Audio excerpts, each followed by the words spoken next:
Mesdames et messieurs, je vous remercie de m'inviter à participer virtuellement à cet événement en marge de la 53e session du Conseil des droits de l'homme. Le temps est venu pour la communauté internationale de soutenir la République démocratique du Congo, mon pays, l'Ukraine et tous les autres pays où le viol est utilisé dans les conflits pour assurer que chaque survivant de la violence sexuelle et sexiste bénéficie d'une assistance holistique de qualité, incluant non seulement des soins médicaux et chirurgicaux, mais aussi un soutien psychologique, socio-économique et légal, ainsi que de réparations intérimaires urgentes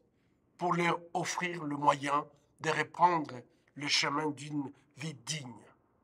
Nous appelons les autorités ukrainiennes à mettre en place sans tarder un cadre juridique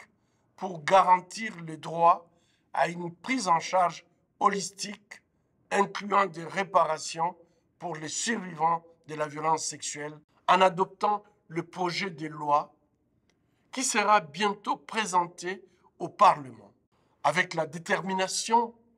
des autorités et le soutien de nombreux pays, la situation en Ukraine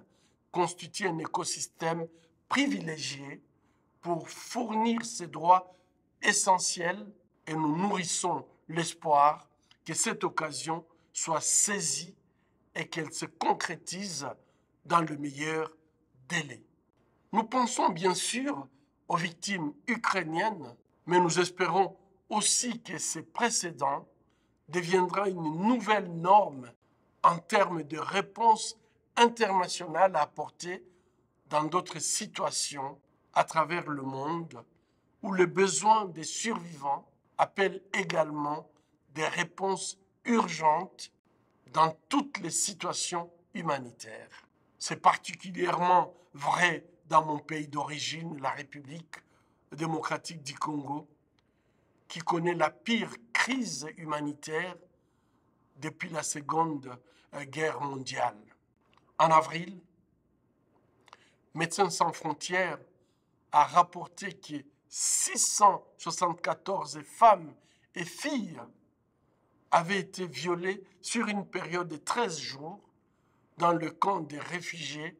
pour les personnes déplacées à l'intérieur du pays. Cela représente une moyenne de 48 survivantes par jour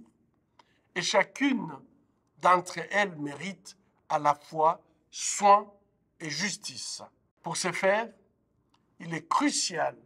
que les voix des survivants soient entendues dans la conception et la mise en œuvre des programmes afin que les réponses à apporter en matière d'assistance holistique et de réparation deviennent réellement centrées sur ce que le besoin et les souhaits des survivants et que le slogan « Rien pour nous sans nous » devienne une réalité tangible. En outre, nous insistons sur l'impératif de rendre la justice et de soutenir les efforts de redevabilité pour établir toutes les échelles de responsabilité et créer un environnement propice pour assurer la non-répétition des crimes à caractère sexuel et sexiste. Enfin, nous nous félicitons que les choses évoluent plus rapidement en Ukraine que dans d'autres situations, notamment dans d'autres zones de conflit sur le continent africain. Nous pensons que ce rythme doit être reproduit, en particulier en RDC. Nous insistons sur le fait que nous avons besoin de rapidité tant en RCD qu'en Ukraine. Chaque jour qui passe est un jour de trop pour les victimes qui souffrent. Ainsi, nous devons répondre à leurs besoins dès aujourd'hui, dès maintenant,